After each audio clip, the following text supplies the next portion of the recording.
Here's my onion ring recipe. Beer batter. Some all-purpose flour. I don't measure, I just pour it in. Some eggs.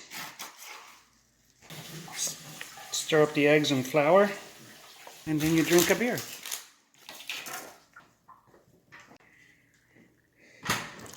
In the freezer?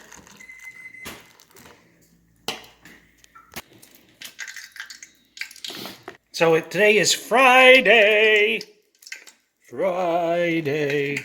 Ray's my chef, sous chef. He cuts the things up for me. Pick it up with the fork.